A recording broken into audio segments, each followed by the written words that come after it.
ሁላችሁን ታሳፍራለች። ቆይ ምን ፈልጌ ነው እንደዚህ አይነት ክፋት የምፈጽመው? አትጩይብኝ እባክሽ። ከፍቶኝ እኮ ነው ዝሩ። በጣም ስለከፋኝ ነው የጮኩብሽ። የኔን ይስጥሽ አልልም፣ ምክንያቱም አንቺ የኔን ያህል አልበደልሽ።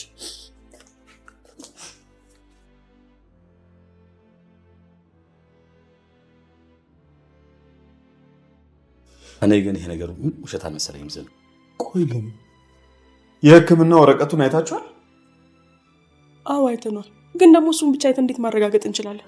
እንግዲህ ፍቃደኛ ሆና የምትመረመር ከሆነ ዶክተር ፋኑኤል የሚሰራበት ሆስፒታል ወስደን አስመረምራታለን። አባዬ ማበይ እመኔ ላይኩ በፍጹም እሺ ብላ ትመረመርልን። ብንሞክር አይሻልም? እምቢ ካልሽ ደግሞ ይቀራል። እንዴ ላይኩ በጣም ስሜታዊ እየሆንክ ነው። ለምንድን ነው እህትን ማታውቃት እየመሰልክ ያለህ? እኔ ምን ዳጊ፣ እንዴት ነው ስለ አባት የሰማው አዲስ ነገር አለ እንዴ? አዎ። እንዴት አወቅ? ማለት ደውሎልህ ነበር? ግን በኮማንደር ስልክ። ዳጊ እየቀለድክብኝ ነው እንዴ? ነገሩ ቀልድ ይመስላል፣ ግን እውነት ማየ እባክሽ እንዴት ብለሽ እንዳትጠይቂኝ እሺ? ግን በቃ ድምፁን ሰምቼው። እባክህ ልጄ፣ አባቴ እኮ ልክ ሊሆን ይችላል። በዛ ላይ ኮማንደሩ ጨካኝ ሰው ነው፣ ደግሞ ነፍሰ ገዳይ ነው። አባቴ ግን ነፍሰ ገዳይ ነው፣ ያለ ጥፋቱ ስደተኛ ነው። እሱን ደግሞ ፍትህ ሳላሰጥ አርፌ አልቀጥ። ዳጊ ጨካኝ ሻት በለኝና ምን አለ ትንሽ ተወጥ ብታደርገው። ኮማንደር ነው እንዴት ስልክ ሊያገኝ እና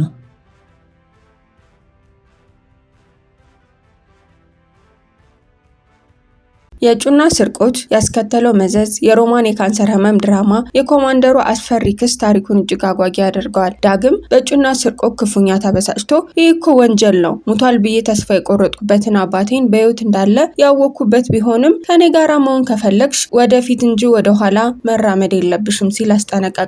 ጩና ግን ነገሩን ቀልድ በማስመሰል እኔ ጋር መሆን ስትይ ምን ማለት ፈልገ ነው? እኔ ካንተ ጋር ስሆን አማርኛ ሁሉ ይጠፋብኛል ስትል ፍቅሯን ለመግለጥ ሞከረ። ዳግም ግን እሷን ተስተካክላ ጥሩ ሴት ሆና ማየት እንደሚፈልግ ነገራት። ጩና በድንገት ነገሩን ወደ ቀልድ ቀይራ ይቅርታ ግን ካንተ በላይ የሰው ልብ የሚሰርቅ ሰው አለ እንዴ ስትል ነገሩን ወደ ቀልድ ቀየረችው። በመቀጠልም ምሽቱን አብረው እራት እንዲበሉ ብትጋብዘውም ዳግም ግን አእምሮ ከአባቱ ስልክ ጋር በመሆኑ ሙሉ ለሙሉ ተረብሾ ነበረ። የኮማንደሩ ስልክ ሲጠራ ዳግም የደወለው አባቱ እንደሆነ ሲመለከት በደስታና በፍርሃት ሆኖ ስልኩን ያነሳዋል። ዳጊ ሄሎ አባዬ፣ አልገባኝም። ቆይ እንዴት ሊሆን ይችላል? የእውነት አለህ አባዬ? እውነት በህይወት አለህ? ይህንን ማመን አልችልም። እኔ እኮ ሙታል ብዬ ተስፋ ቆርጬ ነበረ። እባክህ ዳግም ተረዳኝ። ይህንን ነገር ያደረግኩት ለራስ ብዬ ነው ሲል ከኮማንደሩ መሸሽ እንዳለበትና ዳግምና ሲምባ አሁን ላይ መገናኘት እንደሌለባቸው ሲምባ ማመኑን ነገረው። ሲምባ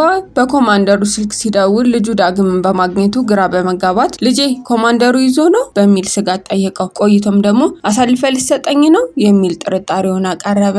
አባትየው በዚህ ሁሉ ግራ እየተጋባ ባለበት ሰዓት አባዬ አጋጣሚ ነው የኮማንደሩ ስልክ እጄ ላይ የገባው። ልጄ እወድሃለሁ፣ ላንተ ስል ነው ሁሉን ነገር የማደርገው ሲለው ዳጊ አባዬ ለምን ለእኔ የምታስብልኝ ከሆነ ያለህበትን ቦታ አትነግረኝም? አብረን አንጋፈጣቸውም? እባክህ ስልኩን አትዝጋው እባክህ አባዬ ብሎ ቢለምነውም ነገር ግን አባቱ ስልኩን ጆሮ ላይ ይዘጋበታል። ጩና ዳጊን ለማረጋጋት ትሞክራለች። አባቱ ይህንን ያደረገው የዳጊን ህይወት አደጋ ላይ እንዳይወድቅ ስላሰበ እንደሆነ ትነግረዋለች። ዳጊ ግን የኮማንደሩን ጭካኔና ነፍሰ ገዳይ መሆኑን አባቱን ያለ ጥፋቱ ስደተኛ እንዳደረገው በመግለጽ ለፍትህ እንደሚታገል ይመልሳል። ኮማንደሩ የጩናን ማንነትና የድሮ ፋይል አገላብጦ እጅ ከፈንጅ እንድትያዝ ያዛል። የፖሊስ መታወቂያና ስልክ ነው የሰረቅሽው፣ ይህንን ምን ያህል ከባድ እንደሆነ ታውቂያለሽ ሲል ያስፈራራታል። ጩና ፖሊስ መሆንክን እንዳወቅኩ ስልኩን ልመልስ እንደነበረ ማስተባበያ ብትነግረውም ኮማንደሩ ግን ፋይሏን አውጥቶ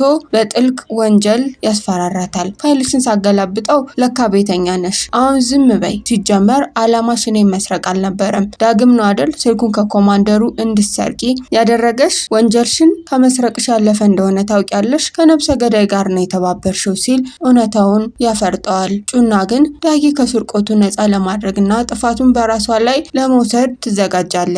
ስለ ዳግም ስትል ሁሉንም ቅጣት ለመቀበል ወሰነች። ዳግም በዚህ ነገር ውስጥ ያለ ጥፋቱ ከሚገባ እኔም በጥፋቴ ቅጣኝ ዝግጁ ነኝ አለች። ኮማንደሩ ግን ክፉኛ እየሳቀ ወንጀልሽን ከመስረቅ የባሰ እንደሆነ አታውቂም? አንቺ አሁን ነብሰ ገዳይ ጋር የተባበርሽ ነው ሲል አስፈሪውን ቅጣትና ወደ ከባድ አቅጣጫ ይወስደዋል። በሌላ በኩል ሮማን ወደ ቤት መታ ለመኖር የቀረኝ 1 ዓመት ብቻ ነው፣ ካንሰር 3ኛ ደረጃ ላይ ደርሷል ስትል ታላቅ የሐዘን ማዕበል ትፈጥራለች። ንብረትና ሀብቷን ሙሉ ለወንድሟ ላይኩን ልታወርስ እንደምትፈልግ ትናገራለች። ሆኖም ግን ላይኩንና ዳጊ ፈጽሞ አላመኗትም። ዳጊ እዚህ ቤት ምን ትሰራለሽ? መቼ ነው የመጣሽው? አሁን ቀጥ ብለሽ ውጪ። ጋሼ እቺ ሴት ምን እንዳለችኝ ታውቃለህ? ዲቃላ ብላ የሰደበችኝ ሴት እኮ ናት። እቺ ሴት እዚህ ቤት ከመጣች ጀምሮ ቤተሰቡ ላይ ምንም አይነት ሰላም የለም። ሮማን የተለመደ የማስመሰል ፊቷን እያቀረበች ሳላውቅ አስቀይሜሃለሁ አለችው። ዳጊ ግን ሳታውቂ አይደለም አውቀሽ ነው የሰደብሽኝ። ሲጀመር ይህ ቤት ለማጥፋት ነው ሆን ብለሽ አቅደሽ የመጣሽው ይላታል።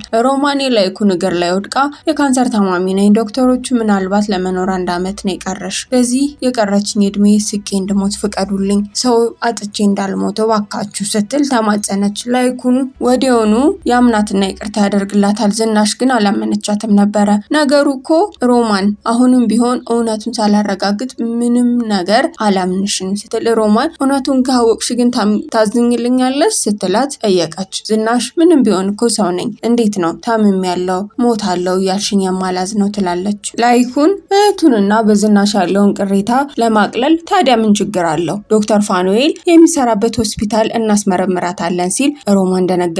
ምን ነው ደነገጥ? ድጋሚ መመርመር አፈልጊም ስትል ዝናሽ አፈጠጠችባት። ላይኩን የሕክምና ወረቀቱን በጥንቃቄ ይዞ ፎርጂድ መሆንና ለመሆኑን ለማረጋገጥ እንደወሰነ ሲያስብ በዝናሽ ጥርጣሬ በመገረም ሮማን ፎርጂድ የሕክምና ወረቀት እንደሆነ ለማወቅ 1 ሰከንድ አልፈጀባትም። ግን አታስቢ፣ 1 ጊዜ ብቻ የእናንተን እምነት ላገኝ እንጂ የማደርገውን አውቃለሁ፣ ባዶ እጃችሁን የማስቀራችሁ ትላለች። ዶክተር ፋኑኤል አምራንን እንደ እጮኛ ሆነው ለእናቱ ቢታዩም እናቱ ግን በጣም ኃይለኛ ተንኮለኛ ሴት በመሆናቸው አምራንን በስድብና በግልምጫ ያዋርዷት ጀመረ። አምራን ያፈላችውን ቡና ስታቀርብ ምንድነው ጫው የጨመርሽበት? ልትገይ ነው እያሉ ያዋርዷታል። በተጨማሪም እናትየው አምራን ላይ በመጠራጠር በልጄ ላይ እየማገጥሽ ነው አይደል? እኔ ስመጣ ለምን ደነገጥሽ? ፈጥነሽ የልጅ ልጅ ካላሳየሽኝ ልጄን አታገቢውም ስትል አምራንን ታጨናንቃታለች። አምራን የፋኑኤል እናት እጅግ አስፈሪ በመሆኗ ለፋኑኤል በመናገር ከዚህ ድራማ መውጣት እንደምትፈልግ ነገረችው። ፋኑኤል ግን እጮኛዋ ሁና ካልቀጠለች እናቱ ያመጣችላትን ሴት ብርጓድልን ለማግባት እንደሚገድር ሲነግራት አምራን ደግሞ ዙራ ለመቀጠል ታስባለች። ዳግም ስለ አባቱ አዲስ መረጃ ማግኘቱን ለዝናሽ ይፋ አደረገ።